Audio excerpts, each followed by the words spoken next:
अब आज हम बात करते हैं सन थेरेपी की, है ना। तो इसको स्टार्ट करने से पहले कुछ इसके पॉइंट है वो आप नोट कर लीजिए, जिसपे हम लोग डिस्कस करेंगे आज थोड़ा सा। सबसे पहले सूर्य चिकित्सा है क्या, है ना,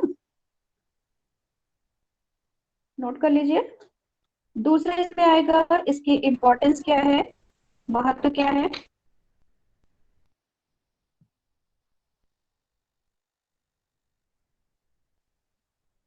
तीसरा इसमें जो है कि जो सूर्य चिकित्सा हम देते हैं इसकी विधियां कितने प्रकार की हैं, टेक्निक जो आती हैं, है ना, किस किस प्रकार से हम ले सकते हैं। तो 4 to 5 टेक्निक होती हैं इसकी। इसके बाद इसके प्रकार आएंगे,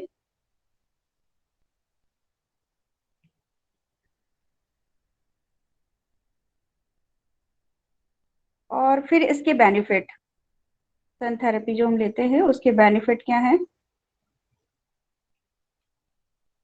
बेनिफिट के बाद इसकी मात्रा कितनी लेनी चाहिए, जो हम इसमें अभी प्रकार की बात करेंगे। इसमें 4 5 तरीके से हम सन थेरेपी का यूज करते हैं, जो भी कलर के द्वारा, पानी के तेल के द्वारा। तो अगर हम पानी पीते हैं तो उसके चार्ज करने के बाद उसकी क्वांटिटी कितनी होनी चाहिए, कितना एमएल हमको लेना है, कितने चम्मच लेना है, कितने व्यक्ति किस उम्र के बच्चों को या यंग या उसको कितने उम्र के बच्चों को कितना पानी लेना है, पीना है, उसके हिसाब से उसका भी एक चार्ट हम आपको बनवा देंगे। ठीक है, चलिए अब हम स्टार्ट करते हैं कि सूर्य चिकित्सा क्या है।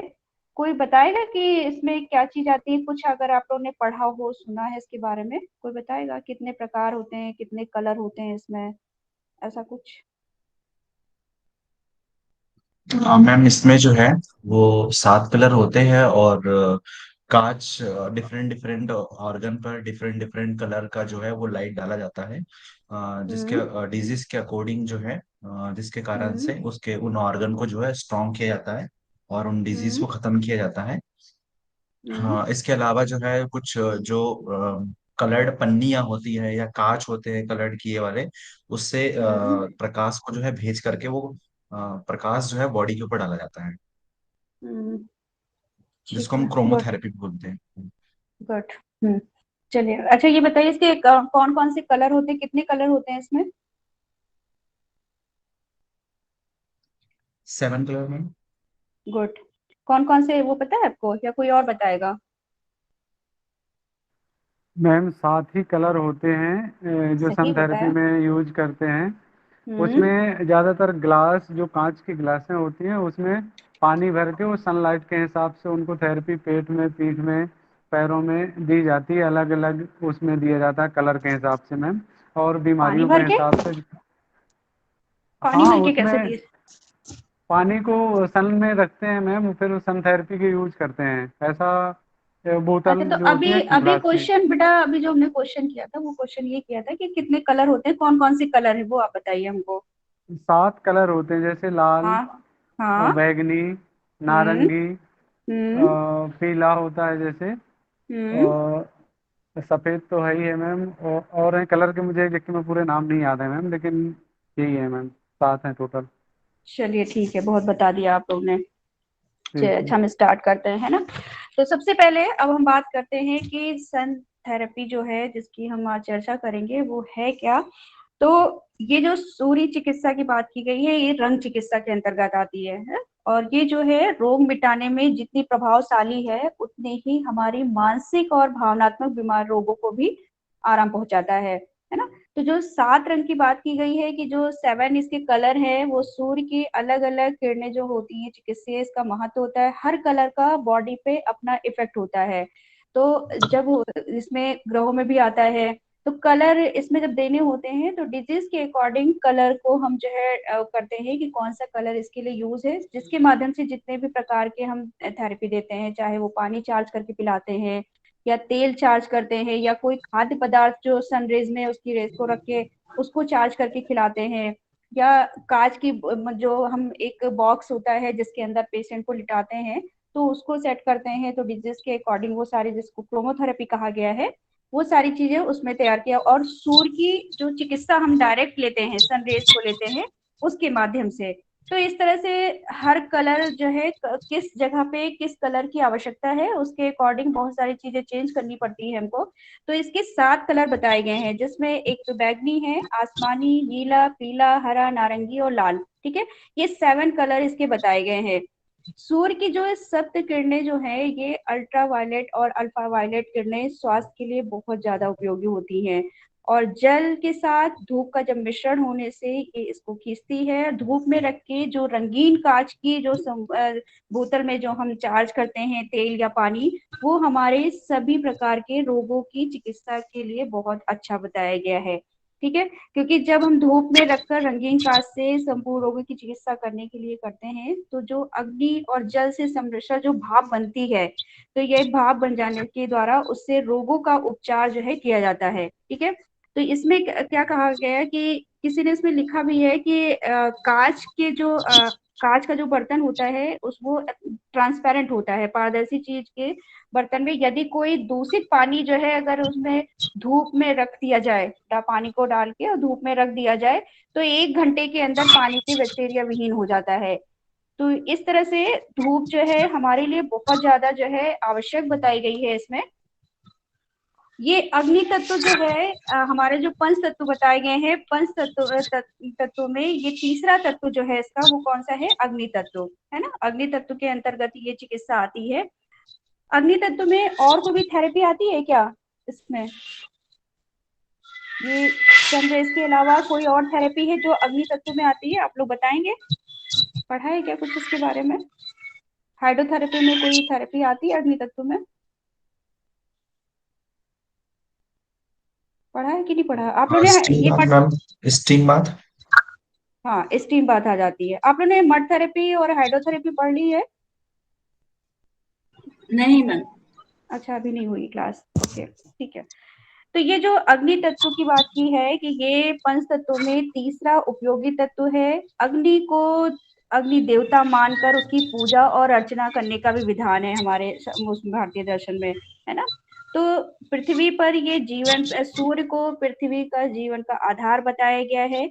और जब सूर्य की जो है कई दिनों तक अगर सूर्य नहीं निकलता है, तो हर कोई व्यक्ति हताश और निराश हो जाता है ना। बरसात के दिनों में यदि सूर्य नहीं निकलता है तो क्या होते हैं, जो ये कीटाणु होते हैं, रोग का प्रकोप बहुत ज्यादा बढ़ने लगता है। आप देखते हैं जब बारिश नहीं होती, 3-4 दिन बारिश लगातार हो जाती है, तो घर में सीलन होने लगती हैं, कीड़े मकोड़े बहुत आने लगते हैं, ये सारी चीजें पनपने लगती हैं।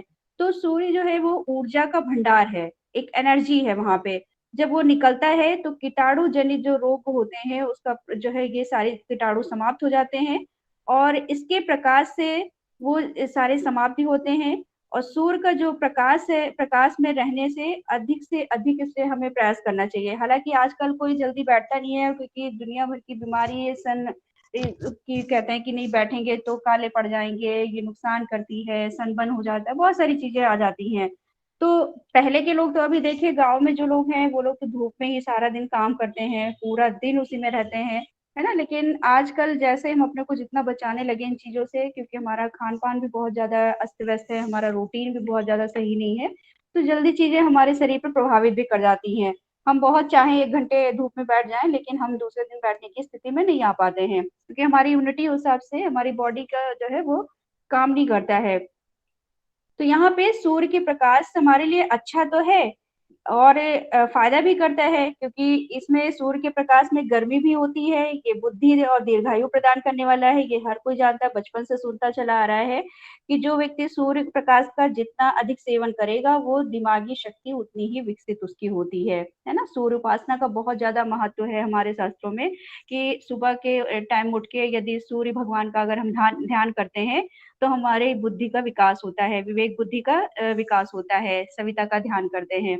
लेकिन ये नहीं कि बिल्कुल सूर्य खूब ऊपर आ गया, 10 बजे की धूप है तब जाके आप ध्यान करने बैठे। वो मॉर्निंग का है कि जब सूर्योदय का टाइम होता है, 4 से 6 के बीच का टाइम होता है, उस समय आप बैठ के अगर ध्यान करते हैं उसके प्रकाश को देखते हुए, तो ज्यादा अच्छा रहता है। तो इसमें बताया गया कि सूर्य की जो 7 किरणें जिससे निकलने वाली अल्ट्रावायलेट जो किरणें हैं, अल्फा वायलेट की किरणें हैं, वो स्वास्थ्य के लिए बड़ी उपयोगी हैं। और सूर्य से निकलने वाली अल्ट्रावायलेट किरणें जीवाणुनाशक होती हैं, वायुमंडल को ये शुद्ध करती हैं, और इसमें देखा जाए कि हम जो मनुष्य है वो प्रकृति से बहुत ज्यादा बुद्धिमान समझने लगा अपना। जैसे आपने सुना होगा कि जो मृग होता है, हिरन होता है, वो उसके नाभि में बहुमूल सुगंधित कस्तूरी होती है, लेकिन उसकी खुशबू को वो इधर उधर ढूंढता हुआ पूरी जगह भटकता रहता है और दुखी होकर नाच में मरता है। ऐसे ही कहा गया है, उसमें लिखा हुआ है, अगर आप वो पढ़ेंगे, राकेश जिंदल की बुक पढ़िए या ओम प्रकाश सक्सेना की बुक पढ़ेंगे, तो उसमें उन्होंने लिखा है कि मनुष्य सूर्य जैसे निःशुल्क निःशुल्क और सर्वसुलभ अचूक औषधि के रहते हुए वो महंगी दवाओं के पीछे भागता है और हानिकारक औषधियों का सेवन करता है और अंत में रोग के जाल में फंसता है ना। तो संसार में जब सूर्य विद्यमान है, तब तक जो है लोग व्यर्थ दवाओं के पीछे जो है भटकते हैं, जबकि उसका प्रकाश हमारे स्वास्थ्य के लिए बहुत ज्यादा लाभकारी है, कीटाणुनाशक होती है, शक्ति उसमें विद्यमान होती है। और कभी कभी जब भी मौका मिले तो हमें उसके प्रकाश में बैठना चाहिए। सूर्य के प्रकाश से हमें विटामिन डी की प्राप्ति होती है, ये हम बचपन से सुनते आ रहे हैं ना कि विटामिन डी की प्राप्ति होती है। और विटामिन डी अगर हमारे शरीर में अगर कम हो जाता है तो क्या दिक्कत आती है? अगर विटामिन डी की पूर्ति ना हो तो हड्डी क्या होगा? कमजोर हो जाती है। बोन कमजोर हो जाती है। और बच्चों में कोई एक रोग होता है विटामिन डी की कमी से, कौन सा रोग होता है बच्चों में? डिकेट्स। हाँ, सूखा रोग है ना, रिकेट। ये जो रोग होता है बच्चों में हो जाता है। तो इसलिए इसको सूर्य के प्रकाश को एक औषधि के रूप में माना गया है। और ये रोग मिटाने के लिए फिर इसमें बोला गया है कि रोग मिटाने के लिए बहुत ज्यादा प्रभावशाली है, उतना ही मानसिक और भावनात्मक बीमारी में भी रोगों को आराम पहुंचाने में लाभकारी होती है। तो जैसे हम बात करते हैं कि जो समस्त जितने भी प्राणियों के जीवन का आधार है, चाहे सूर्य है, जल है, वायु है, पृथ्वी है, इन सब पे इसका प्रभाव पड़ता है। जल का बहना हो गया, वायु का चलना है, अग्नि का जलना है, पृथ्वी की भांति भांति में जितने भी वनस्पति हैं, उसपे उनका इन सभी का आधार सूर्य को ही माना गया है। ठीक है। तो यहाँ पे अगर हम बात करते हैं कि जो सूर्य की ये 7 किरणें हैं, जिसमें हमने 7 कलर बताए हैं, इन किरणों में सबसे ज्यादा जो है पावर होती है, कीटाणुनाशक होती हैं। तो इसमें रिकली का एक नाम आता है, डॉक्टर रिकली का, जिनके इन्होंने सन थेरेपी में बताए हैं कि किस तरह से हमें सन के प्रकाश को लेना चाहिए। किसी ने बोला है कि डायरेक्ट धूप में लेट के लेना चाहिए, ऐसे भिगोने का बोला गया है। किसी ने बोला कि नहीं, केले के पत्ते से ढक के लेना चाहिए, उसमें ऐसे लेना चाहिए। तो कई तरह के प्रकार के इसमें इसमें चर्चा की गई है। और सिलेबस के अकॉर्डिंग तो बहुत सारी चीजें इसमें बहुत डिटेल हो जाता है, पर आपको हम थोड़ा शॉर्ट में ही बताएंगे इसको। तो इसमें रिकली जी ने कहा है, ये जर्मन के जो थे कि प्राकृतिक चिकित्सा, इनका मत है कि जल अच्छा है और वायु जल से भी अच्छा है, और उससे भी अच्छा, सबसे अच्छा उत्तम जो माना गया है, इन्होंने इसको प्रकाश को माना है प्राकृतिक चिकित्सा में। तो ये जो इस प्रकाश को जो है, ये जो ऊर्जा है, इसके प्रकाश को इन्होंने एक टॉनिक के रूप में माना है, और जीवनी शक्ति को ये बढ़ाता है, शरीर को बलवान करता है। संसार में सूर्य विद्यमान है, तो इसमें यही बात की गई है कि जो लोग दवाओं का बहुत ज्यादा सेवन करते हैं, जब व्यक्ति बीमार होता है तो भी उसको बोलते हैं कि थोड़ी देर जाके उसको धूप में बैठना चाहिए, लेकिन हाँ, फीवर हो तो फीवर में धूप में जाके नहीं बैठना है। लेकिन असाध्य रोगी जो बहुत ज्यादा होते हैं, जिनकी बॉडी में बहुत ज्यादा पेन होता है, ऐसे व्यक्ति को बोलते हैं कि थोड़ा सा सूर्य के प्रकाश में बैठाना चाहिए। तो यहाँ पे जो अब इसके महत्व की अगर हम बात करते हैं, तो हमारे शरीर में रासायनिक तत्व बहुत सारे पाए जाते हैं, जिसमें फास्फोरस और कैल्शियम की जो है प्रधान गुणों में होती है ना। तो ये हमारे किस में काम आते हैं? ये हमारे हड्डी और दांतों का निर्माण करती हैं। कैल्शियम और फास्फोरस जो होता है वो हमारे दांतों और हड्डियों का निर्माण करता है। और सूर्य की धूप हमारे जो है जब स्किन पे लगती है, चर्म पे लगती है, तो उससे शरीर में गर्मी पैदा होती है और गति बढ़ने लगती है, और नया रक्त जो है ऊपर आने लगता है। आप ज्यादा देर बैठते हैं तो देखते हैं ना, स्किन पे थोड़ी रेडनेस आने लगती है। इस रक्त में एक पदार्थ निकलता है, उस पदार्थ का नाम इस समय हमको याद नहीं आ रहा है। इसमें एक पदार्थ निकलता है जो सूर्य की धूप के सहयोग से विटामिन डी के रूप में बदल जाता है। और ये विटामिन डी हमारे आंतों में एसिड जो होता है, अम्ल है, अल्कली क्षार है, के परिणाम में नियंत्रित करता है। हमारे खाने के उसमें कैल्शियम और चूना, फास्फोरस जो है को ग्रहण करने में सहायता पहुंचाता है। यदि जब सूर्य का प्रकाश प्राप्त न हो तो इन दो तत्वों को भोजन से प्राप्त करके शरीर में सम्मिलित नहीं किया जा सकता है। ऐसी अवस्था में हड्डियों का निर्माण ठीक से नहीं हो पाता है, तभी बालकों में जो है, बच्चों में सूखा रोग होने का चांस ज्यादा रहता है। तो सूर्य में जो पौष्टिक तत्व होते हैं उसको पूरा करने की शक्ति भी होती है। इसी कारण लोग धूप में काम करते हैं, उनको भोजन में चाहे जितने तत्वों की विटामिन की पूर्ति की जाए या विटामिन की कमी हो, सूर्य के उन तत्वों से उसकी पूर्ति हो जाती है। पर शहरों में तो धूप देखने को मिलती नहीं है, धूप कम रहती है, पौष्टिक पदार्थ खाने के बावजूद भी रोगी वो रहते हैं और पेट की शिकायत बनी रहती है, उनको भोजन खाना ठीक से डाइजेस्ट नहीं होता है, कब्ज बनी रहती है, रक्त की कमी होती है, जुकाम सर्दी लगा रहता है, आंखों की बीमारी देखी रहती है, बचपन से ही आजकल बच्चों के चश्मे लग गए हैं। तो बहुत सारी समस्याएं होती हैं कि उनको प्रॉपर चीजें नहीं मिल पाती हैं।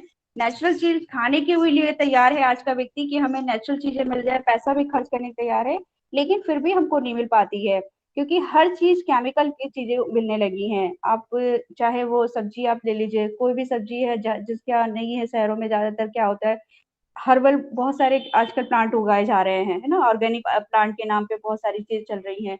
तो कहीं कहीं मिल जाती, कहीं कहीं पर तो ऐसा है कि उनको हर चीज जो है केमिकल वाली मिल रही, खेतों में भी पड़ रहे हैं। तो इसकी वजह से वो अपने को कितना भी बचाते हैं, लेकिन वो ना चाहते हुए भी उन चीजों का सेवन कर रहे हैं। इसलिए जो यहाँ पे कहा गया है कि एक रिसर्च भी हुई थी इनकी 1877 में, डोन्स ने लिखा था, उन्होंने लिखा है कि आकस्मिक इसका इन्होंने एक प्रयोग किया था सूर्य के प्रकाश का, कि घातक कीटाणु भी उसके आगे नहीं टिक पाते। उसमें पराबैंगनी जो किरण से मानव रक्त में सफेद कोष बढ़ जाते हैं, ऐसा इन्होंने अपने उसमें रिसर्च में लिखा था कि इसमें रक्त में जो है सफेद कोष बढ़ते हैं, और विशेषकर लिम्फोसाइड बढ़ने से न्यूट्रोफिल्स और इंफ्रारॉन ये बढ़ जाते हैं। न्यूट्रोफिल्स कीटाणु को नष्ट करने का काम करते हैं, और इंफ्रारॉन जो है होते हैं ये हमारे बॉडी को, इंफ्रारेड जो है ये बढ़ते हैं। तो ये न्यूट्रोफिल्स जो है कीटाणु को नष्ट करते हैं, इंफ्रारेड एंटीबायोटिक्स बनाते हैं। तो ये लिम्फोसाइड ही रोगनाशक कीटाणुओं से शरीर की रक्षा करते हैं। सूर्य की किरण चिकित्सा का एक वरदान माना गया है, और ये असाध्य रोग भी हो या साध्य हो, चाहे वो पुराने रोग हो या नए रोग हो, इन सभी रोगों के लिए बहुत ज्यादा लाभकारी होते हैं। तो ये जो सूर्य के प्रकाश की बात है, वैसा नहीं कि सुबह बस आप पढ़ा और जाके वहां पे बैठे रहे खुद से। बैठने का एक टाइम होता है, उसकी कुछ सावधानियां भी होती हैं कि आपको कितने टाइम बैठना है, कैसे बैठना है, कितने टाइम तक लेना है, और क्या क्या हमें सावधानी रखनी चाहिए, उसके आधार पे थोड़ी सी सूर्य की चिकित्सा आप सन थेरेपी ले सकते हैं। गर्मियों में भी ली जा सकती है, सर्दियों में भी अच्छा लगता है बैठना धूप में। पर कुछ अगर सावधानियों के साथ ट्रीटमेंट के तौर पे अगर ले रहे हैं तो उसमें कुछ सावधानियां आपको रखनी पड़ती है। तो इसमें जो बात की गई थी तीसरे जो पॉइंट की, जिसमें हम विधियों की बात करते हैं, तो इसमें 3-4 तरह की विधियां आती हैं। एक तो हम जो सूर्य स्नान लेते हैं डायरेक्ट, हमें लगता है कि आप में से अगर किसी, आप लोग सभी लोग सर्दियों में तो बैठ के हर कोई 5-10 मिनट के धूप लेता ही लेता है। तो एक तो जो सूर्य स्नान हम डायरेक्ट लेते हैं सनरेज से, दूसरा होता है जल में समाहित करके, यानी पानी को हम चार्ज करते हैं और उस पानी को पीना होता है, उसकी क्वांटिटी, उसकी जो है एज को देख के उसके हिसाब से उनको पानी पिलाते हैं। रंगीन कांच की जो बोतल होती है उसके द्वारा भी जो लेते हैं किया जाता है, रंगीन कांच की बोतल से उसको कलर में रैप, बोतल को रैप करते हैं सेलोफेन पेपर से, और फिर इनहेल भी करते हैं, उससे भी कुछ लोग चिकित्सा करते हैं।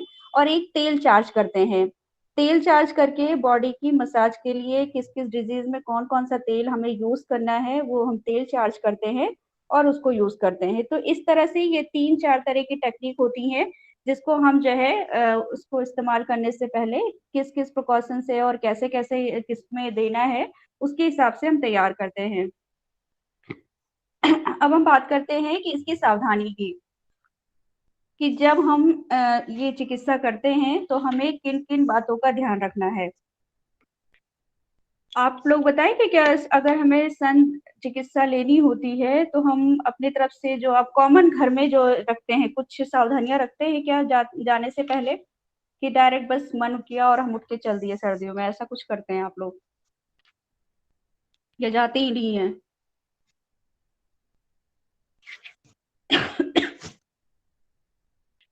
बताइए। तेज धूप में नहीं जाना चाहिए मैम, सुबह की हल्की धूप में जाना चाहिए। मैम हल्की धूप में प्रिकॉशन यूज करते हैं। क्या यूज करते, वही तो जानना चाह रहे हैं, क्या क्या ध्यान रखते हैं। एक तो उन्होंने बोला कि तेज धूप में नहीं जाते हैं, और अर्ली मॉर्निंग, और फिर अवॉइड करते हैं कि 8-9 बजे के बाद से लेके जो पीक आवर्स होते हैं 2-3 बजे तक फेस ना किया जाए सनलाइट। अच्छा, सनस्क्रीन लोशन उसमें यूज अवॉइड कर करते लेते हैं हैं। ना, हाँ, लोशन यूज करते हैं। हाँ, और आंखें डायरेक्ट सन की तरफ नहीं करना चाहिए। कर ही नहीं पाएंगे आप, उसमें होता ही नहीं है सुबह का, आप सुबह के अलावा बाद में किया ही नहीं जाता है। हाँ, डायरेक्ट करना भी नहीं है। गुड।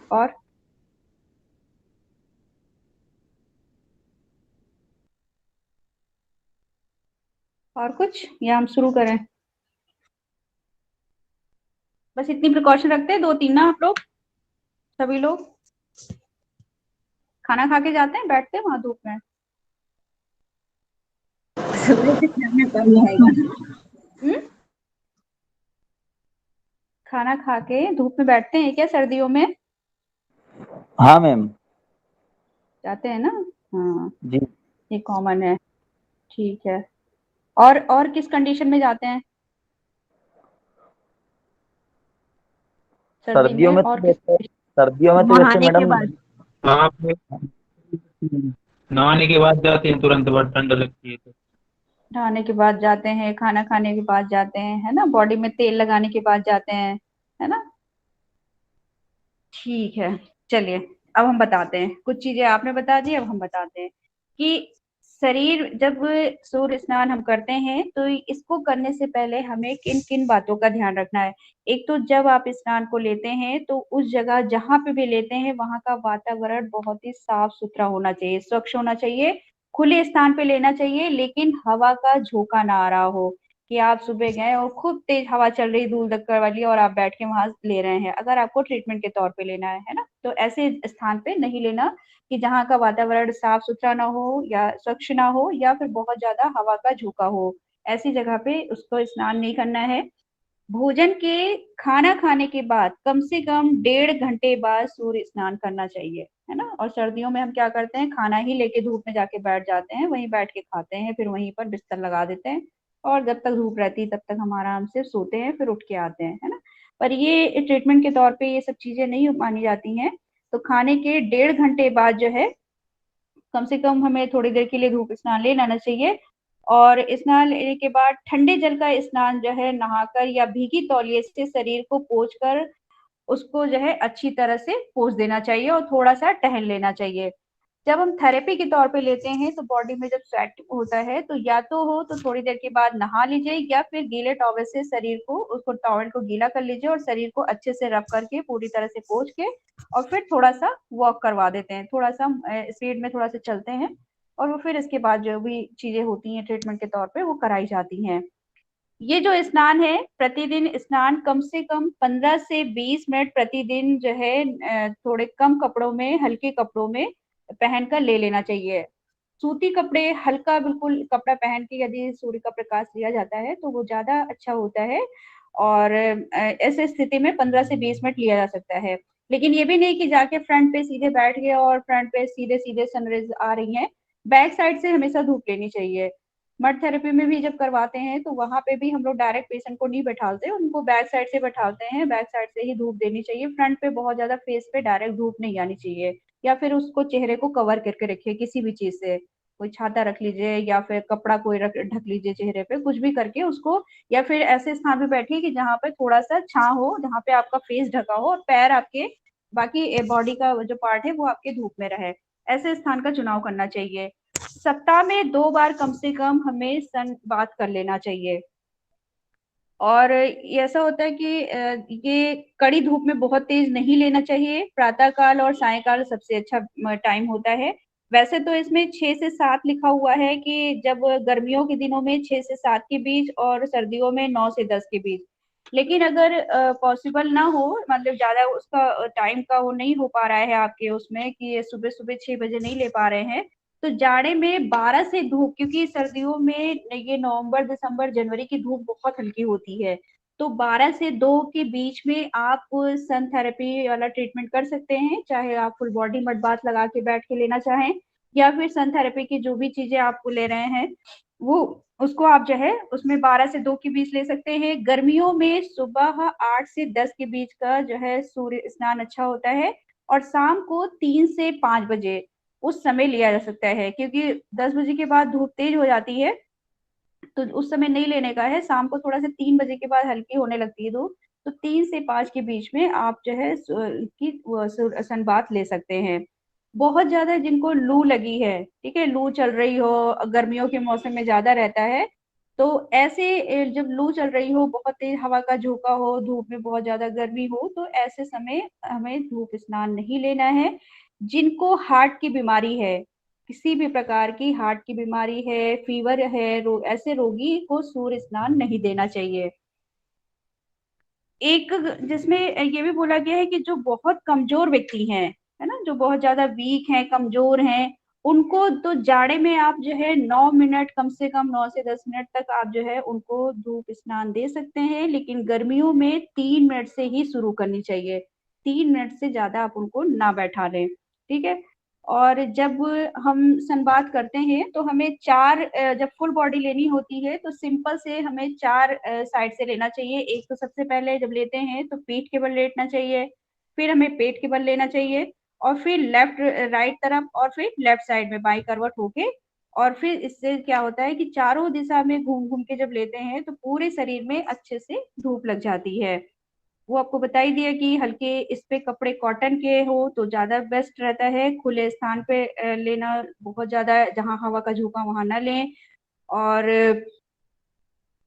1 डेढ़ से 2 घंटे बाद आप इस स्नान को ले सकते हैं, और स्नान के बाद जो है नहाना है, तौलिया से पोंछ सकते हैं। ये सब चीजें खास तौर से ध्यान रखनी होती है इसमें। और तेल मालिश अगर आप करते हैं बॉडी में, मसाज करने के बाद यदि आप जो है इसका सूर्य स्नान करते हैं तो वो आपको ज्यादा लाभ करेगा। और मालिश से जब आप जो है ये करते हैं तो तेल ज्यादातर सरसों का ही तेल लोग मसाज में इस्तेमाल करते हैं, या डिजीज के अकॉर्डिंग जो भी तेल उसमें बताया जाता है वो तेल भी लगाया जा सकता है।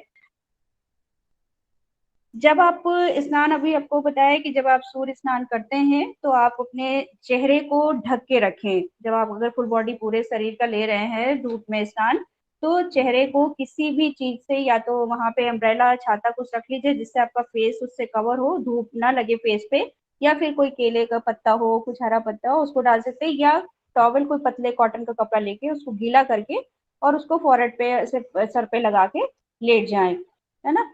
तो प्रतिदिन इसको 1-1 घंटे से अधिक जो है धूप स्नान तो नहीं लेना होता है, क्योंकि 1 घंटे बहुत होता है अपने में। और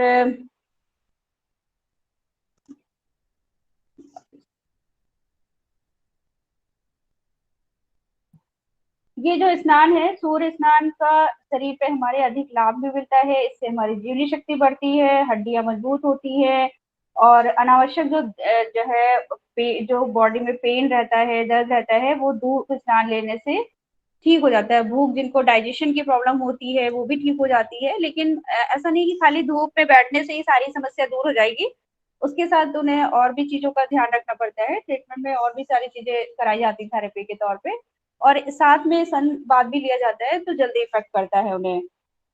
अब हम सूर्य के प्रकाश की बात करते हैं, सॉरी, इनके प्रकार की बात करते हैं कि कितने प्रकार से हम जो है इसको ले सकते हैं। तो जैसे हमने बताया कि साधारण धूप स्नान होता है, जो एक सिंपल सा आप धूप स्नान लेते हैं, तो उस समय आप जो है जैसे जाके धूप में बैठ गए, थोड़ी सी प्रिकॉशन रखी और आपने वो जो है धूप ले ली। दूसरा इसमें पसीना लाने के लिए होता है, जब बॉडी में स्वेट करने के लिए लेते हैं। एक इसमें रिकली का धूप स्नान है, वो आपके थ्योरी पेपर में है कि नहीं है पता नहीं, पुणे का धूप स्नान है, और जीवनी शक्ति बढ़ाने के ऊपर जो है ये बताए गए हैं।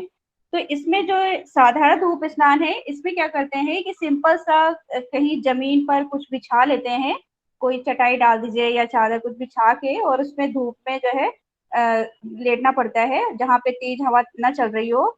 जैसे हमने बताया कि किसी चीज से अपने फेस को कवर रखें, बाकी फेस आपका ढका होना चाहिए, और पसीना जब तक निकल ना जाए निकलता है, पसीना निकल जाए तो अच्छा है, नहीं निकलता तो कुछ टाइम पीरियड के बाद 10 से 15 मिनट तक धूप लेके और फिर वहां से उठ जाते हैं।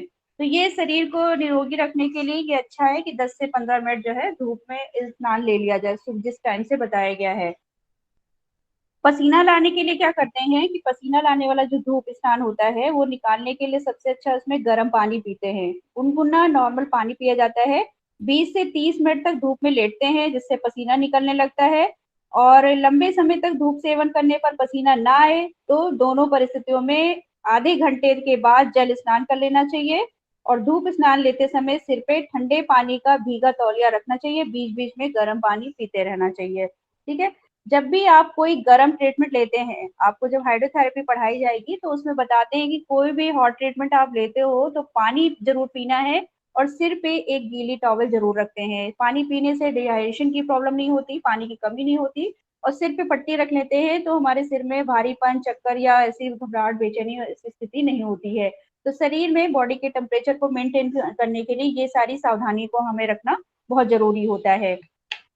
अब इसमें जो रिकले के धूप के स्नान की बात करते हैं, इन्होंने इसके कई प्रकार बताए हैं कि आप जो है इसमें लेने शरीर के पार्ट को जो एक एक शरीर के पार्ट में भाग में धूप लेना होता है और 10 दिन तक लगातार वो एक एक पार्ट को धीरे धीरे करके बढ़ाते हैं जब वो फुल बॉडी पे आते हैं।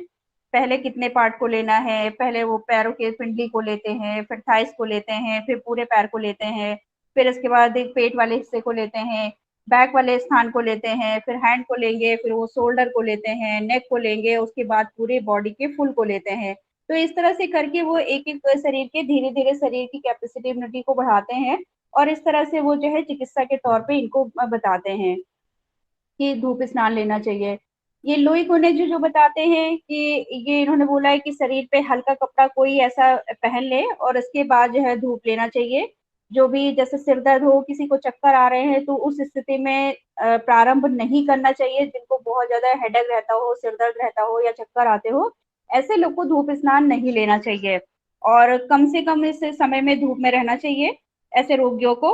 और धूप स्नान के बाद यदि जो है नहाना है, नहा ले तो बेस्ट रहता है आधे घंटे के बाद। नहीं नहाने की स्थिति है, सर्दियों में मान लीजिए कोई रोगी ऐसा है, असाध्य है, जो नहाने की स्थिति में नहीं है, तो उसको गीला टॉवल करके उसके शरीर को पोंछ के साफ सुथरा करके और फिर उसको जो है कपड़े पहना दिया सकता है। उससे भी उसकी क्योंकि स्वेट होता है, शरीर से टॉक्सिन निकलता है, तो नहाना जरूरी होता है, पर नहा नहीं सकते तो गीले टॉवल से शरीर को पोंछ के भी साफ किया जा सकता है।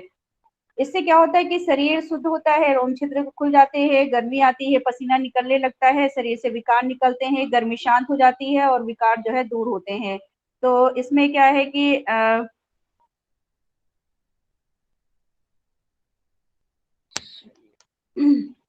ये जो सूर्य स्नान लेते हैं तो इसमें जिनको जोड़ों का दर्द अधिक होता है उनके लिए बहुत फायदेमंद होता है। और जीवनी शक्ति बढ़ाने वाला जो धूप स्नान होता है, इसमें प्रातः काल और सायंकाल जो है हल्के कपड़े शरीर पे डाल के बैठते हैं धूप में और या फिर लेटाते हैं, जैसी स्थिति हो। अगर पेशेंट की बैठने की स्थिति है तो बैठ के भी लिया जा सकता है किसी चेयर पे।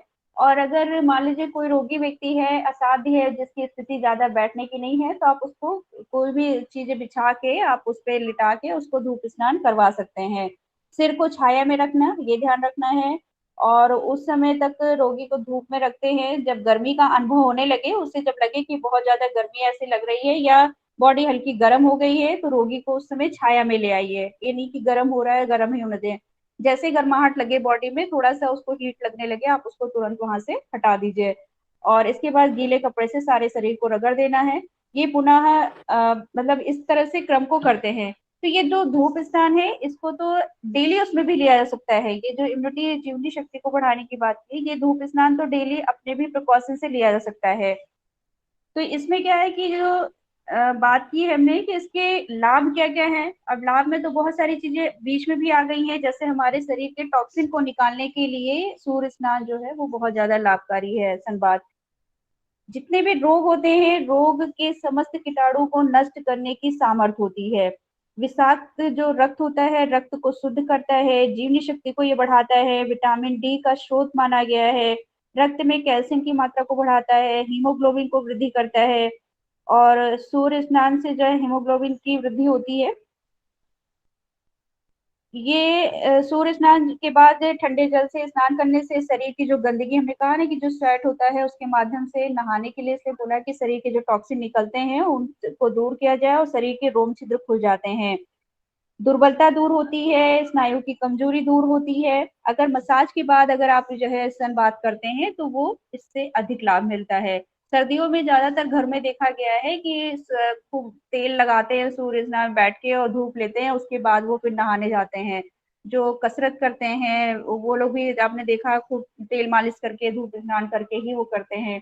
तो ये बॉडी में जब तेल लगाते हैं तो एक मॉइस्चराइजर होता है, मसल्स स्ट्रांग होती है, और जब आप उसको करते हैं थेरेपी के तौर पे तो वो आपको ज्यादा इफेक्ट करती है, क्योंकि जो मसाज करने से क्या होता है शरीर के रोम छिद्र खुल जाते हैं और पोस्चर सारे खुल जाते हैं। स्वेटिंग जब होती है तो जो टॉक्सिन होते हैं वो शरीर से बाहर आते हैं, फिर जब आप नहाते हैं तो जो डस्ट जमी होती है वो उससे प्रॉपर निकल जाती है और हम टॉक्सिन निकल जाएगा तो पूरी तरह से स्वस्थ हो जाते हैं। तो ये एक प्रोसेस में है कि अगर आप इस तरह से चिकित्सा करते हैं प्रिकॉशन के साथ तो आपको उसके लाभ जरूर मिलते हैं। अब खाली धूप में हम जाके बैठे और बैठने के बाद फिर उठ के चले आए और फिर बैठ गए एसी में आके, तो वो फायदा नहीं करने वाला है ना। तो उसके कुछ अगर प्रिकॉशन के साथ अगर करते हैं तो वो ज्यादा फायदा करता है। अब इसके बाद हम बात करते हैं कि जो जल समाहित होती है, जो जल को तैयार करते हैं, पानी को जो हम तैयार करते हैं, चार्ज करते हैं, उसको चार्ज करने के लिए कैसे चार्ज करना होता है। तो जो पानी चार्ज करते हैं वो धूप में पानी को रखने का बताया गया है। कांच की बोतल लेनी होती है, ठीक है, और कोई बोतल आपको नहीं लेनी है, सिर्फ कांच की ही बोतल होनी चाहिए। और कांच की बोतल को क्या करते हैं, सेलोफिन पेपर जानते हो ना आप लोग, कितने लोग जानते हैं सेलोफिन पेपर के बारे में? Yes ma'am. सब लोग सो गए क्या? यस मैम, जानते हैं मैम। No ma'am. जानते हो ना? No ma'am. चलिए ठीक है, जानते हैं तो अच्छी बात है। सेलोफिन पेपर जो होता है दीपावली में आपने देखे ना, जो बल्ब लगते हैं उसमें सजाते हैं, कलरफुल पेपर आते हैं, है ना, उसमें।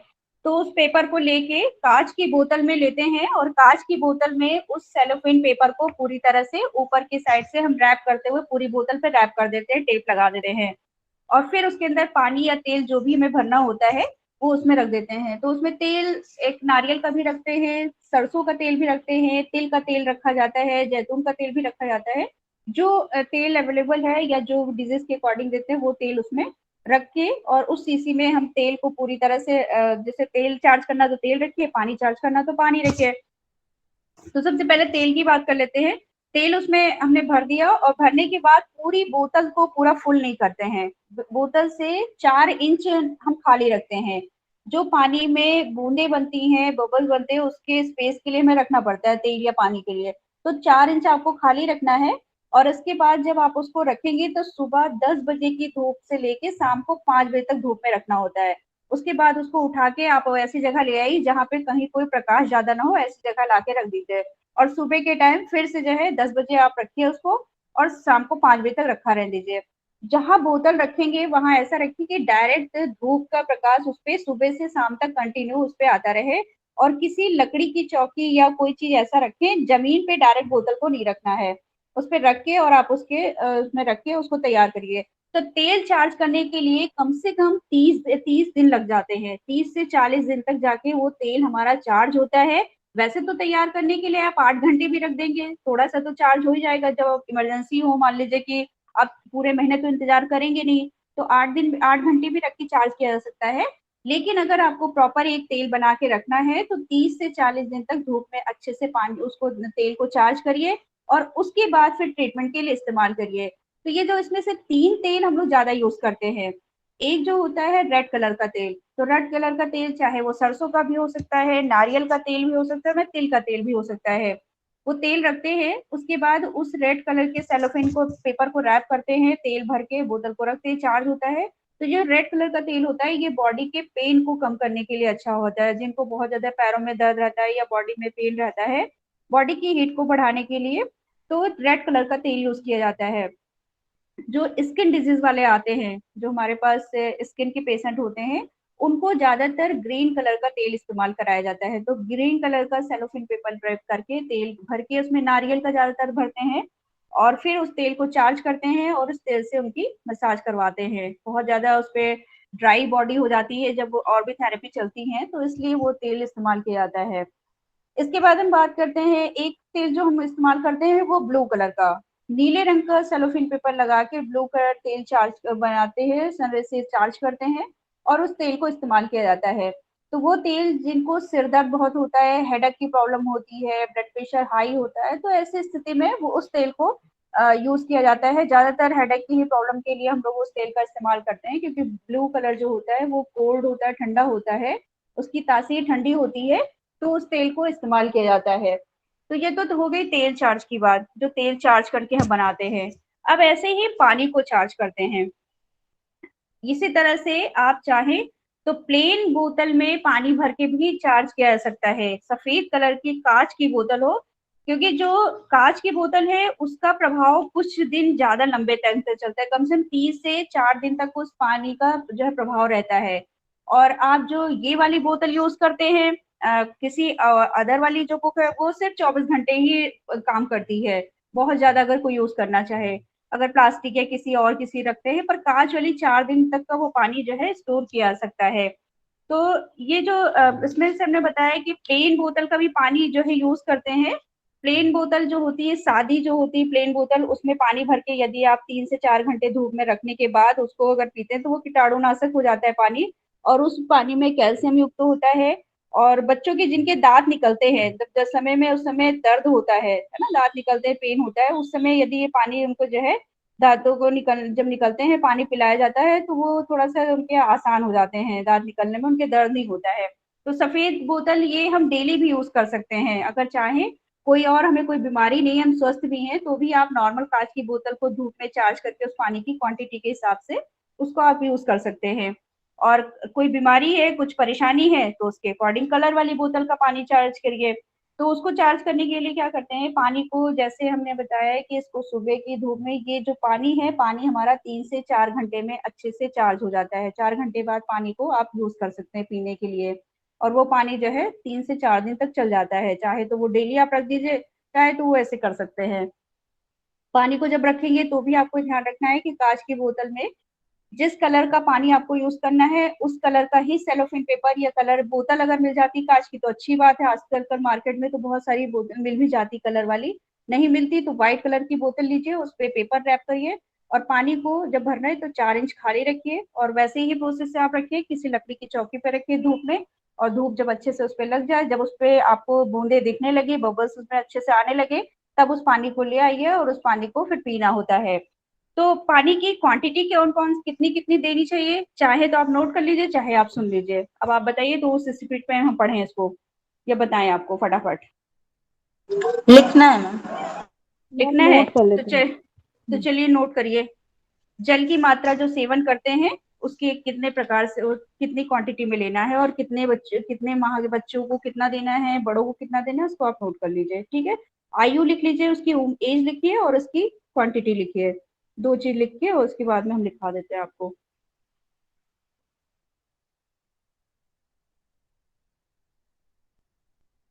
6 7।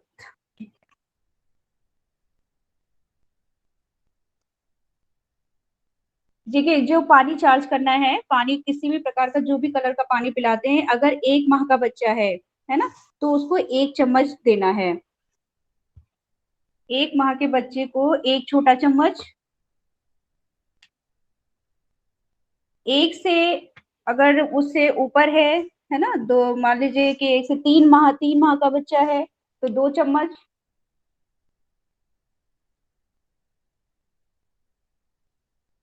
3 महीने से 1 साल तक का अगर बच्चा है तो उसको 3 छोटा चम्मच देना है।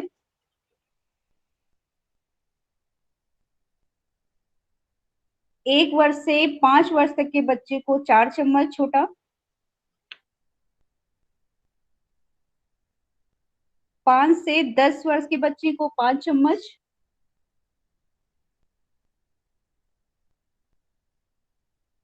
10 साल से लेके 15 साल तक के बच्चे को 25 ml 25 ग्राम देना है, और 15 से ऊपर जितने भी लोग हैं उनको 50 ml तक देना होता है ना। 50 ml से ज्यादा एक हमें पानी को नहीं बढ़ाना है। अभी हमारे पास बरेली आई थी, बरेली में सेंटर चलता है, वहां पे उन्होंने सुना होगा सेंटर पे कि पानी पीने से फायदा होता है। उनको डिप्रेशन था नहीं, सिरदर्द ही रहता था, बाकी और भी बहुत सारी समस्याएं थी। तो पानी उन्होंने सोचा कि चलो फायदा कर रहा है, इसको पी लेते हैं। तो सुबह वो आधा ग्लास और 1 ग्लास पी लेती थी, दोपहर में पीती थी, दिन भर में 5-6 ग्लास वो पानी पी लेती थी। उन्होंने वो पानी पीना शुरू किया, उन्हें 15 दिन हुआ था, डिप्रेशन, महा डिप्रेशन में हो गई थी वो। तो पानी की ज्यादा क्वांटिटी, कलर अगर आप ध्यान नहीं देते हैं तो वो आपको नुकसान कर देती है। तो इसलिए लिमिट ध्यान रखना है, हर चीज की क्वांटिटी में चीज खाते हैं, कभी भी कोई चीज नुकसान नहीं करती। यदि उसकी आपकी मात्रा बढ़ा के लेते हैं, आपको करती, शरीर आपको उससे प्रभावित होता है, क्योंकि बॉडी की प्रकृति सबकी अलग अलग होती है। किसी की इम्यूनिटी बहुत ज्यादा होती है, किसी की कम होती है, किसी की वात पित्त कफ की प्रकृति होती है, सब तरह से लोग होते हैं। तो इस तरह से अपनी चीज की बॉडी की इम्यूनिटी या रोग जो भी इंजरीज है, इसको देख के ही चीजों को करना चाहिए। हम सिर्फ ज्यादातर बेनिफिट सुनते हैं और हम उस पर हावी कर लेना शुरू कर देते हैं कि चलो अरे वाह ये फायदे हैं, इसको कर लेते हैं, लेकिन उसकी सावधानी को हम नहीं सुनते हैं, ना उसके प्रिकॉशन ध्यान देते हैं कि हाँ कि आगे उसको करना है तो हमें कितना उसमें लेना है, नहीं लेना है, किसको करना है, कुछ नहीं। बस फायदा हमने सुना और हम शुरू हो जाते हैं। तो जब आप इन चीजों को करते हैं तो थोड़ा सा इनसे रहेगा कि आप सावधानी भी थोड़ी सी पढ़ लिया करें। तो 50 ml से ज्यादा इस पानी को नहीं लेना होता है, ठीक है। और इसमें क्या है कि 2-2 घंटे के अंतराल पे, जो 10 वर्ष के बच्चे हैं उनको तो 2-2 घंटे के अंतराल पे ये सारी चीजें दी जा सकती हैं। और 10 वर्ष से जो अधिक आयु वाले हैं उनको 3-3 घंटे पे इसको दे देना चाहिए, क्योंकि उनकी मात्रा थोड़ी ज्यादा होती है। तो वहां पे उनको 3-3 घंटे के अंतराल पे करके इसको पिलाया जा सकता है जब बीमारी हो। ये तो 2 से 3 बार के घर उस पे एवरेज पे 3 से घंटे के एवरेज पे आप दे सकते हैं, पानी पिला सकते हैं, ठीक है। अब जो दूसरी हम बात करते हैं कि रंगीन कांच के द्वारा, रंगीन कांच वाला क्रोमोथेरेपी वाला आप लोग ने कितने लोगों ने बॉक्स देखा है यूट्यूब पे या बुक में कहीं देखा है क्या आप लोग ने?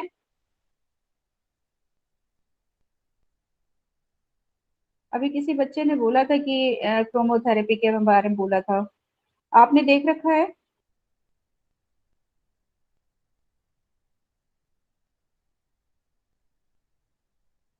आप लोग यस नो बोलते नहीं, वीडियो ऑन नहीं होता, हमें पता ही नहीं चलता कि आप क्लास में हो भी कि नहीं हो। मैंने तो नो नहीं देखा। मैम नहीं देखा। तो बेटा कम से कम यस या नो या हाँ या ना कुछ तो बोलो। आप लोग अभी कुछ साइलेंट हो जाते हो, हमें पता ही नहीं चलता कि हम क्लास ले रहे हैं या कथा चल रही है हमारी, कुछ पता ही नहीं चलता है, हैं? सॉरी मिस, अब भक्तगण सो गए, बोलेंगे। भक्तगण सो गए कि ये जग रहे, कुछ नहीं पता चलता है, हैं? यस या नो चले कम से मैम। कम, है ना, सामने, या तो आप वीडियो पे देखो तो भी हमें पता चले कि आप अवेयर हो, सुन रहे हो, समझ रहे हो। ऐसे पता नहीं चल पाते बेटा कि क्या कर रहे हो आप लोग। यहाँ बारिश भी हो रही है, हमें भी समझ में नहीं आ रहा आधी चीजें, है ना। चलिए ठीक है, कोई बात नहीं। तो ये अच्छा ये बताइए, क्रोमोथेरेपी वाला बॉक्स कितने लोग ने देखा है? कलर थेरेपी वाला जो बॉक्स होता है, किसी ने देखा है? मैम नहीं देखा। नहीं। No ma'am. किसी नहीं देखा है? अच्छा, ये जो कलर बॉक्स होता है जिसे क्रोमोथेरेपी कहा गया है, ये एक बॉक्स होता है, इसमें चैम्बर ऐसे टाइप के बने होते हैं। तो इसको क्या करते हैं कि इसमें कलर के शीशे लगाए जाते हैं, विंडो टाइप से होते हैं उतने साइज के। तो उसमें इस कलर के शीशे लगा दिए जाते हैं, वो प्लास्टिक के भी आते हैं, कांच के भी आते हैं। तो जब पेशेंट को देना होता है, ये बॉक्स जैसे एक अलमारी ऐसा बॉक्स होता है। अब उसको तखत पे या किसी चीज पे उसको सेट कर दिया जाता है, उस पे चादर बिछा दी जाती है और उस बॉक्स को, वहां वो लोहे का होता है, उसको सेट कर देते हैं। और जिस पेशेंट को हमें देना होता है, उस पेशेंट को देने से पहले आप, जैसे मान लीजिए किसी को कोई बीमारी है, किस जगह पे कौन सा कलर देना है, उसके पेट पे कौन सा आना चाहिए, चेस्ट पे कौन सा आना चाहिए, या आप थाइस पे कौन सा दे रहे हैं, उसके काफ मसल्स पे, पैरों पे कौन सा दे रहे हैं, हेड पे कौन सा होना चाहिए, इस तरह से बॉक्स में व्यक्ति को लिटाते हैं, पानी पिलाते हैं 2 ग्लास, एक टॉवल गीली करते हैं, उसके सिर पे और फोrehead पे ढक के उसको लिटा देते हैं और उसमें तखत पे उसके अंदर लिटाते हैं, बॉक्स के अंदर। और फिर बॉक्स तो पूरा चारों तरफ से बंद ही होता है, एक साइड का खुला होता है एयर जाने के लिए। और फिर उसके बाद जो है क्या करते हैं वो, उसमें लिटाने के बाद वो कलर सीट हम उसमें सेट करते हैं। अगर मान लीजिए सिर्फ उसको पेट पे ही देनी है तो उस जगह पे उस कलर की सीट लगा देते हैं, बाकी सीट हम व्हाइट रखते हैं। और या फिर शरीर में जहाँ पे जिस कलर की आवश्यकता होती है उस हिसाब से उसको हम सेट करते हैं।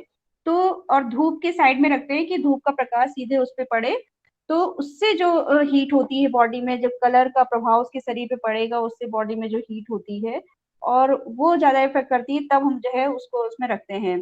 तो टाइमिंग वही रहती है 15 से 30 मिनट्स तक हम उसमें रखते हैं। और एक पॉलिथीन आती है, प्लास्टिक की सीट होती है, जिसमें हम जो है सन थेरेपी जो जब हमारे कैंप लगते हैं तो कैंप में इतना टाइम तो होता नहीं कि हर व्यक्ति को हम कलर ये वाला करा के उसमें लिटाए ऐसे करें, क्योंकि इतने बॉक्स भी नहीं होते, पेशेंट भी 100-150 की संख्या में होते हैं हमारे पास जब कैंप लगता है। तो उसमें हम लोग क्या करते हैं, एक पॉलिथीन रखते हैं, प्लास्टिक सीट होती है, जिसमें पेशेंट को ऑयल बोलते हैं कि बॉडी में वो ऑयल अपने हाथ से अप्लाई करवा देते हैं पूरे शरीर में लगा के, और फिर कपड़े निकाल के, और उसके अंदर पेशेंट को बस लेटने के लिए चादर बिछा दी जाती है और पॉलिथीन बिछा देते हैं, उस पॉलिथीन के अंदर लिटा देते हैं। लिटाने के बाद पूरी तरह से पॉलिथीन को ऊपर लाके गले के पास उसको उसमें डोरी होती है उसको बांध देते हैं और पानी पिला देते हैं, पट्टी सिर पे लगा के लिटा देते हैं उसको। 15-20 मिनट आधे घंटे वो व्यक्ति लेटा रहता है। जब उसमें अच्छे से स्वेटिंग हो जाती है उसके बाद निकाल के फिर उनको बोल देते हैं कि नहा लीजिए। तो नॉर्मल हम लोग तो शिविर में वैसे ही करवाते हैं, पर ये वाली ज्यादा प्रोसेस जो है जब इंडिविजुअल जैसे हमारे पास से इस समय जो सेंटर पे आते हैं वो ज्यादा से ज्यादा एक बार में 18 से 20 ही पेशेंट होते हैं एक उसमें सेक्शन में, तो उस समय हम लोग ये वाले थेरेपी को फिर यूज करते हैं ज्यादातर। और अभी बारिश के सीजन में तो ये होती नहीं है, ज्यादातर ये सर्दियों में या फिर गर्मी में ज्यादातर डीजल में करवाई जाती है, सर्दी में तो पॉसिबल ही नहीं है ये बरसात के मौसम में। तो ये जो कांच वाली जो बोतल का होता है, इसमें जैसे हमने बताया तेल समाहित करके और पानी से चार्ज करके धूप के रेज को लेके इस तरह से किया जाता है।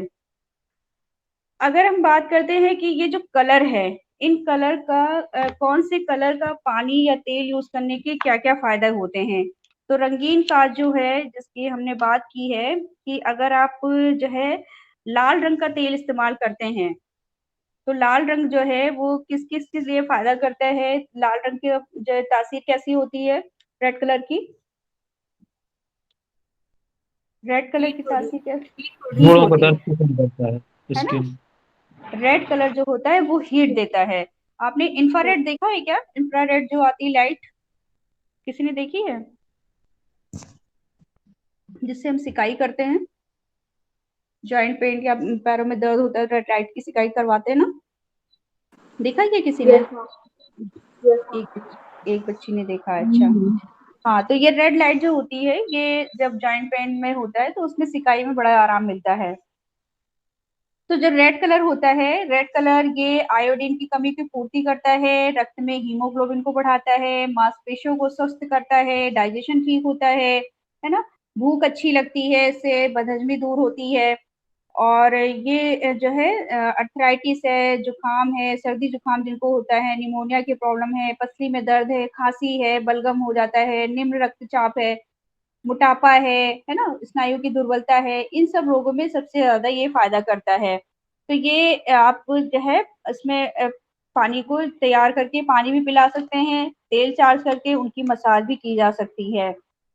और सावधानी ये है कि अधिक मात्रा लंबे समय तक अनावश्यक प्रयोग नहीं करना है। अभी भी हमने पहले भी बताया था कि अगर उसकी आवश्यकता है, आपको नीड है, किसी व्यक्ति को आप दे रहे हैं, तो आप देख लीजिए कि उसको जरूरत है कि नहीं है।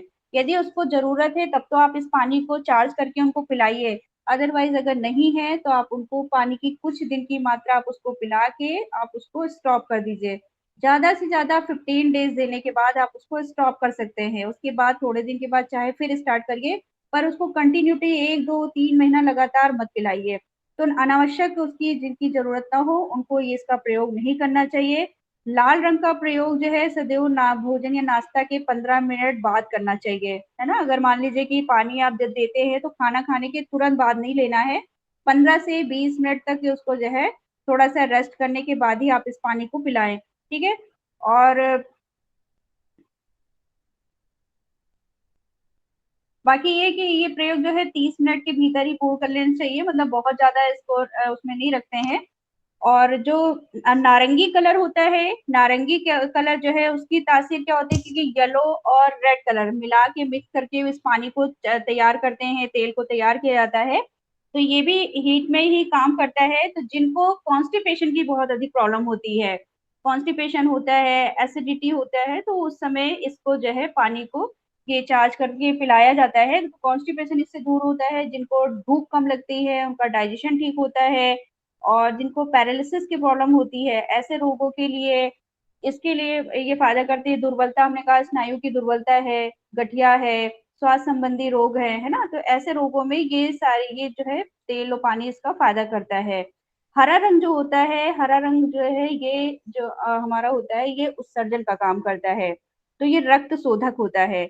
ये स्किन डिजीज के लिए अच्छा होता है, जिनको चर्म रोग बहुत अधिक होते हैं उनको ये दिया जाता है, क्योंकि ये गर्मी सर्दी के बैलेंस को मेंटेन करता है, टेम्परेचर को मेंटेन करता है। चर्म रोग जैसे जिनको बहुत अधिक फोड़े फुंसी अधिक पड़ती हैं, खुजली होती है, दाद होते हैं, ऐसे लोगों को ग्रीन कलर का पानी या जो है तेल जो है इस्तेमाल करना चाहिए। जिनको आँख की समस्या है, नेत्र रोगियों के लिए भी पानी ग्रीन कलर का तेल अच्छा होता है। सिर दर्द जिनका रहता है और हाई बीपी जिनको रहता है उनको भी ये तेल जो है पानी पिला सकते हैं आप। नीला रंग जो होता है वो ठंडा होता है ना, हल्का जो नीला रंग होता है ये इसमें जो है ये बाल और सिर के लिए बहुत अच्छा होता है। जिनके बाल बहुत अधिक झड़ते हैं उनको जो है ये पानी पिलाना चाहिए और इससे तेल की इसकी मसाज करनी चाहिए। जिनको सिर दर्द बहुत अधिक रहता है, सिर दर्द को कम करता है। नींद की जिनको कमी होती है, अगर इस तेल से मसाज की जाती है तो जिनको नींद की समस्या होती है वो भी इससे ठीक होती है।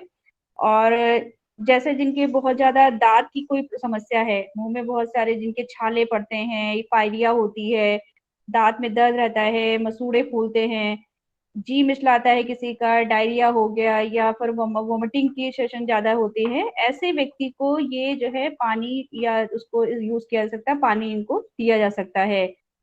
यूरिन की समस्या हो, जिनको यूरिन बहुत कम होता है, ऐसे लोग को ये ब्लू कलर का पानी पिलाना चाहिए। जिनको गुस्सा बहुत अधिक आती है उनको ब्लू कलर का पानी पिलाना चाहिए। आंखों में लालपन जिनके ज्यादा रहता है उनको ब्लू कलर का पानी देना चाहिए। और ये पित्त जिनको अधिक बनता है, क्योंकि पित्त प्रधान जो रोग होते हैं उनको भी ये समन करता है, दूर करता है, तो जिनको पित्त की प्रकृति बहुत अधिक होती है ऐसे व्यक्ति को ये पानी आप जो है पिला सकते हैं। हाथ पैर में जिनके जलन होती है, अभी परसों शायद किसी ने क्वेश्चन हमसे किया था कि हाथ पैर में, या कल ही शायद बोला था कि हाथ पैर में जलन होती है तो क्या करें, तो जिनको हाथ पैर में बहुत अधिक जलन रहती है वो ब्लू कलर का पानी इस्तेमाल कर सकते हैं। लू लगने पर, जिनको लू लग जाती है उनको पिलाया जा सकता है। प्यास की जो बहुत जिनको अधिक लगती है वो इसका इस्तेमाल कर सकते हैं। तेज बुखार हो उसमें दिया जा सकता है। इस तरह से करके ये सारे जिनको हिस्टीरिया की प्रॉब्लम रहती है, उच्च रक्तचाप है, हाई बीपी ने बताया है, नींद की कमी है, सब में इस पानी को इस्तेमाल किया जा सकता है। पीला जो होता है, येलो कलर का जो पानी होता है वो हमारे जो है पाचक और शोधक होता है। तो ये अमाशय की जो आंतों की जो खराबी होती है उसको दूर करने के लिए अच्छा होता है। लीवर को एक्टिव करता है। पीले रंग जो है बुद्धि विवेक और ज्ञान का प्रतीक माना गया है। और चर्म रोग में भी इसको यूज करते हैं। और जो छोटे बच्चे को लाल रंग की जगह पीले रंग का प्रयोग करना चाहिए। जो बहुत छोटे बच्चे हैं उनको आप लाल की जगह पीले रंग का जो पानी सेलोफेन पेपर रैप करके पिलाते हैं डाइजेशन के लिए, क्योंकि बच्चों को कुछ ना कुछ प्रॉब्लम रहती है, तो उस स्थिति में येलो कलर के पानी को आप पिला सकते हैं। और यही 3-4 कलर ज्यादा रहते हैं जो इम्पोर्टेंट रहते हैं। बैगनी रंग जो होता है वो लाल और नीला रंग इसको मिक्स करके बनाया जाता है। तो इसकी जो प्रकृति होती है नीले और हरे की भांति ही शीतल मानी गई है। और ये रंग जो है बॉडी मतलब इसमें जो है थोड़ा ताप शक्ति ज्यादा होती है, तो मस्तिष्क की जो दुर्बलता होती है उसको ये ठीक करती है, उसमें उपयोगी होता है। और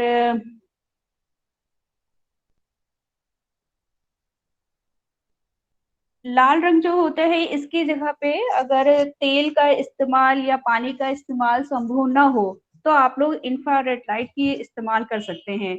उसको करने के लिए अगर आप मान लीजिए नहीं खरीद पा रहे हैं तो घर में टॉर्च तो सबकी होती है। टॉर्च के ऊपर जो है आप क्या करेंगे, रेड कलर का सेलोफिन पेपर जो है रैप कर दीजिए। ठीक है, रैप करने के बाद उससे आप सिकाई कर सकते हैं। वैसे तो वो इलेक्ट्रिक आता है मार्केट में, 1000 रुपए के अंदर आ जाता है वो बॉक्स जो मिलता है इलेक्ट्रिक लाइट, उससे दिया जाता है। तो जॉइंट में जहाँ स्वेलिंग होती है, पेन होता है, दर्द होता है, उस दर्द पे करने पे सिकाई करने से आराम मिल जाता है। तो अगर आपके पास वहाँ पे अवेलेबल ना हो तो आप उस पे सेलोफिन पेपर लगा के टार्च पे और उससे जो है इस्तेमाल कर सकते हैं। तो जहाँ जिन अंगों पे दर्द के कारण सूजन आ जाती है, गठिया की जिनको प्रॉब्लम गाउट की होती है उसमें उपयोगी होता है। पेट का दर्द हो, महिला जो मेंसेस प्रॉब्लम में दर्द होता है या कोई गड़बड़ी होती है, उसमें भी दिया जा सकता है। कमर में दर्द हो, जुकाम हो, खांसी हो, ऐसे व्यक्ति को, चर्म रोगी हो, ऐसे रोगों में ये जो है इंफ्रारेड लाइट बहुत ज्यादा इफेक्टिव होती है, तो उस समय उनको कराया जा सकता है।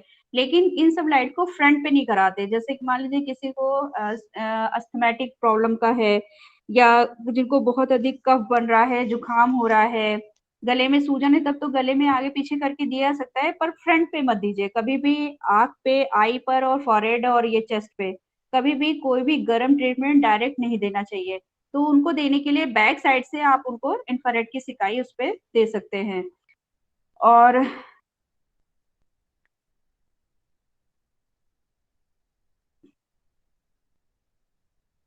बाकी इसमें और कुछ अगर आप लोग को पूछना है तो पूछ लीजिए, क्योंकि थोड़ी चीजें हमको लग रहा है कि अब तो बाकी और कोई कलर ऐसा है बहुत ज्यादा इंपॉर्टेंट इसमें रहता नहीं है। मेन रेड इसका रहता है, हम लोग जो अपने सेंटर पे ज्यादातर करते हैं, एक तो रेड, ग्रीन, ब्लू और ऑरेंज।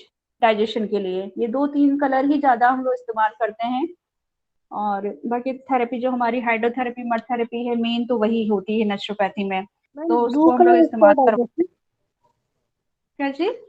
ब्लू कलर हम डाइजेशन के लिए यूज करते हैं ना? ब्लू कलर, ऑरेंज कलर करते हैं हम लोग। Okay ma'am. और हाँ, ऑरेंज कलर जो होता है, या तो येलो भी कर सकते हैं, ऑरेंज अगर ना हो तो येलो कलर भी इस्तेमाल कर सकते हैं। जिनका डाइजेशन ठीक नहीं होता वो लोग येलो कलर का पानी भी यूज कर सकते हैं। पर जो मेंटल डिसऑर्डर के लोग हैं ना, उनको जो है ज्यादातर आप ग्रीन और ब्लू कलर का ही तेल दीजिएगा। क्योंकि देखिए, जो पेशेंट आता है, रोगी आता है, वो एक बीमारी लेके नहीं आता है। अगर कोई डाइजेशन की प्रॉब्लम लेके आया है तो वो कॉन्स्टिपेशन, गैस, एसिडिटी, ये तो मुफ्त में रहती है उसके।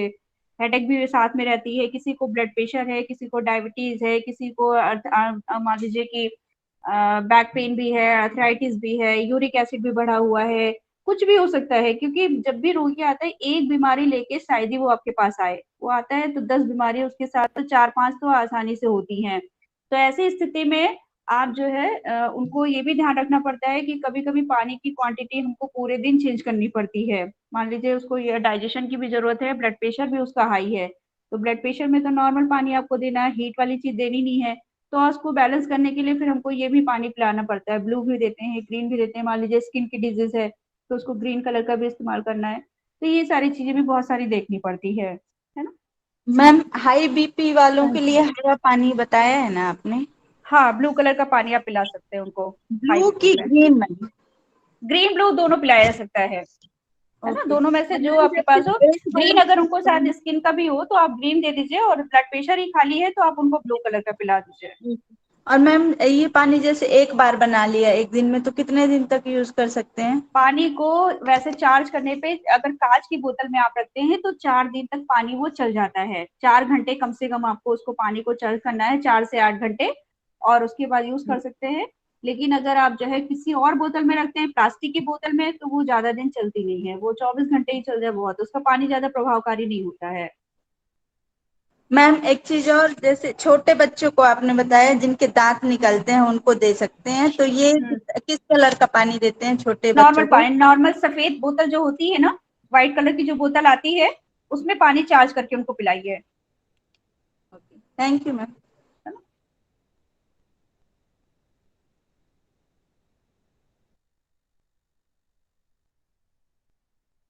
और कोई क्वेश्चन?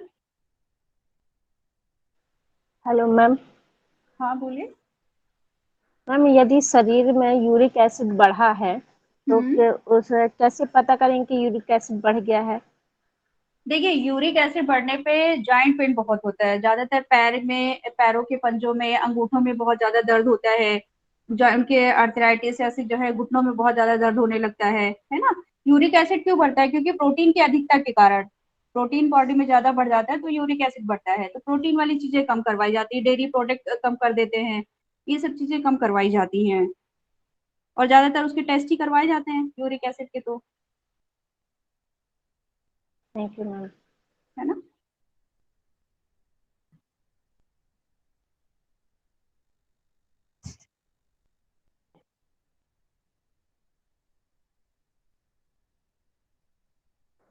मैडम मैं नेचुरोपैथी के लिए अगर अपन अध्ययन करना और भी चाहते हैं तो इसके लिए बुक कौन सी उपलब्ध होगी? देखिए, बुक तो बहुत सारी हैं, है ना। और आप लोग डिस्टेंस वाले हैं कि रेगुलर वाले स्टूडेंट हैं? क्या मैडम? आप लोग रेगुलर क्लास के स्टूडेंट हैं कि डिस्टेंस मोड पे कर रहे हैं? कौन से कोर्स के हैं आप लोग? डिस्टेंस वाले। अच्छा, डिस्टेंस के हैं आप। तो जी जी डिस्टेंस पे मैडम। तो बुक आप लोग को अवेलेबल करवाते होंगे वो यूनिवर्सिटी की तरफ से कि नहीं? नहीं मैडम, अभी तो कोई अवेलेबल नहीं है। नहीं करवाया है? जी मैडम। अच्छा अच्छा। तो आप, वैसे तो बुक बहुत सारी हैं, लेकिन राकेश जिंदल की बुक है प्राकृतिक आयुर्विज्ञान, वो आप ले राकेश सकते हैं। राकेश राकेश चंदेल। जिंदल, हाँ, डॉक्टर राकेश जिंदल की है प्राकृतिक आयुर्विज्ञान। प्राकृतिक हाँ, आयुर्विज्ञान। ये हिंदी में भी है, इंग्लिश में भी है, नेचर की ओर करके जो है, ये इंग्लिश में भी है, तो उसको आप पढ़ सकते हैं। और प्राकृतिक चिकित्सा के सिद्धांत डॉक्टर बीना मिश्रा की है, वो आप पढ़ सकते हैं। और एक ओम प्रकाश सक्सेना की बुक है वृहद प्राकृतिक चिकित्सा, वो आप पढ़ सकते हैं। ये क्या है, डॉक्टर बीना? बीना मिश्रा, प्राकृतिक इनकी चिकित्सा के सिद्धांत, प्राकृतिक चिकित्सा। चिकित्सा के सिद्धांत। और एक और कौन सी है मैडम?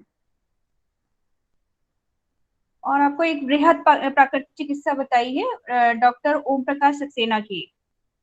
ओम प्रकाश जी सक्सेना। डॉक्टर पीताम्बर की बुक है परफेक्ट फिगर, स्वास्थ्य का है, स्वास्थ्य चिरयौवन और दीर्घायु, ऐसे करके डॉक्टर पीताम्बर की बुक बहुत अच्छी है। अगर वो आपको वहां कहीं मिल जाए तो वो आप ले सकते हो, वो यहीं के हैं, कनखल यूनिवर्सिटी में ही थे वो। उनकी बुक भी अच्छी है नेचुरोपैथिक में। डॉक्टर पीताम्बर है ना? हाँ, डॉक्टर पीताम्बर। इनकी कौन सी बुक है मैडम? इनकी है स्वास्थ्य चिरयौवन एवं दीर्घ जीवन। इन्होंने इसमें हाइड्रोथेरेपी, मड थेरेपी और कुछ मेडिसिन जो हर्बल होती है उसके द्वारा इन्होंने ट्रीटमेंट अच्छा उसमें लिखा है। किताब अच्छी है। बाकी दीर्घ जीवन के एडम्स पहले। उसकी आप पढ़ सकते हैं। दीर्घ जीवन के पहले क्या बोला था आपने इसमें, और क्या है? स्वास्थ्य चिर यौवन एवं दीर्घ जीवन। जी मैडम। एडम्स उसकी आप पढ़ना चाहें, रिटर्न टू नेचर बुक पढ़ सकते हैं, प्रकृति की ओर, ये हिंदी इंग्लिश दोनों में आपको मिल जाएगी, ये बुक आप देख सकते हैं। इसमें नेचुरोपैथी और मड थेरेपी के बारे में ज्यादा लिखा गया है। बाकी जी जी। हमारी 2 बुक है वो आप लोग को वहां अवेलेबल होंगी नहीं, वो आपको हाँ इधर ही मिलेगी, क्योंकि नेट पे हमने डाल ही रखी ना ये बुक कभी। जी मैडम, धन्यवाद मैडम।